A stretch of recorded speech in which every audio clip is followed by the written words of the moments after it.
बिस्मिल्लाहिर्रहमानिर्रहीम। इसके साथ मैं हूं शहजाद मलिक। नाजरीन, आज आपको एक बड़ी खबर बताते हैं। पंजाब असम्बली में 2 स्पीकर बन गए। आप पूछेंगे वो कैसे?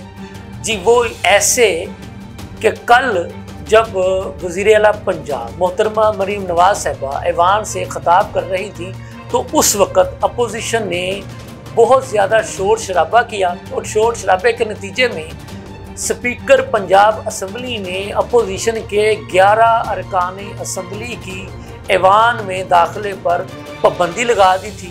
तो आज भी चूँकि आज जो सप्लीमेंट्री बजट है उस पर कट मोशंस की कार्रवाई होनी थी और वज़ीर ख़जाना जो मुस्तफ़ा शुजा रहमान साहब है उन्होंने सप्लीमेंट्री पर भी बहस समेटने के बाद आज आप ये कह लें कि जो पंजाब का बजट है उसकी मंजूरी का दिन था।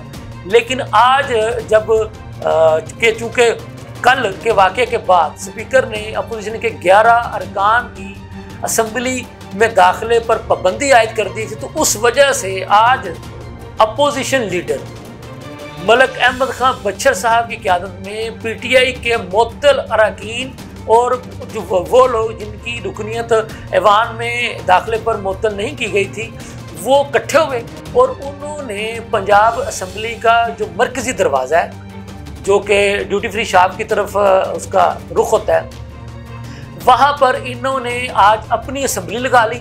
जो जैसा कि मैंने शुरू में कहा कि 2 स्पीकर बन गए, तो मोहम्मद वकास साहब जो PTI के रुकन है वो स्पीकर बन गए और उन्होंने स्पीकर बनने के बाद अपनी एक अलग से जो आप कह लें कि असम्बली लगाने के बाद अपनी कार्रवाई शुरू कर दी।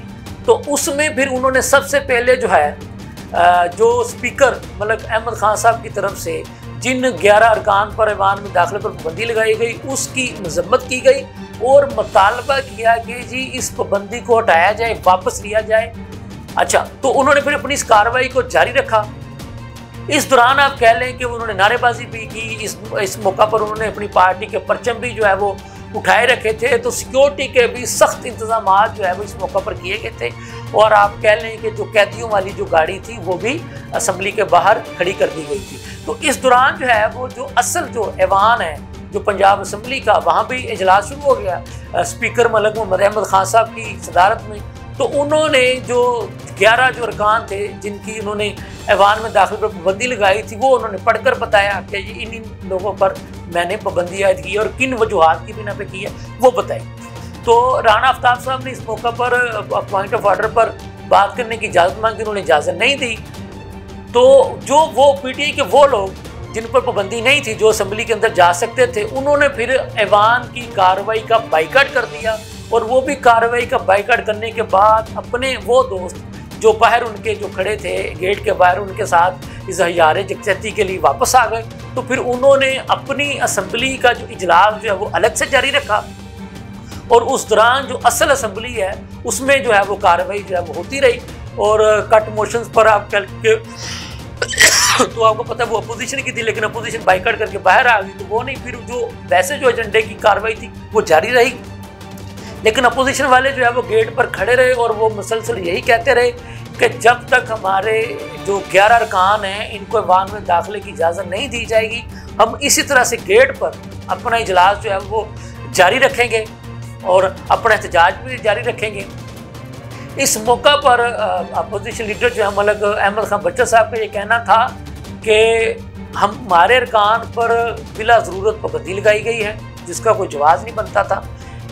अपना पुरअमन एहतजाज करना हमारा हक है लेकिन उसको जवाज़ बना करके हमारे अरकान पर पाबंदी लगाई गई। उन्होंने स्पीकर के इस रोल पर भी कहा कि जी वो कस्टोडियन ऑफ द हाउस बनने की बजाय सिर्फ नून लीग के कस्टोडियन बनने की कोशिश कर रहे हैं जो अच्छी बात नहीं है।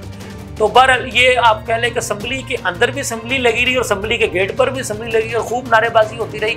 और इस दौरान जो असम्बली के बाहर जो PTI ने अपनी असम्बली लगाई थी फिर उन्होंने एक रेजोल्यूशन के ज़रिए जो है जहाँ मजम्मत की अपने 11 अरकान की और उनकी जो है ना ऐवान में दाखिले पर पाबंदी का जो है वो भी मुतालबा किया और एक उन्होंने जो ऐवान के अंदर डेफमेशन बिल जो मंजूर हो चुका था तो उसको उन्होंने नामंजूर जो है वो बिल करने की भी एक रेजोल्यूशन पास की। मतलब कि आप कह रहे हैं कि उन्होंने एक पैरेलल जो है वो अपना इजलास जो है वो करने की कोशिश की।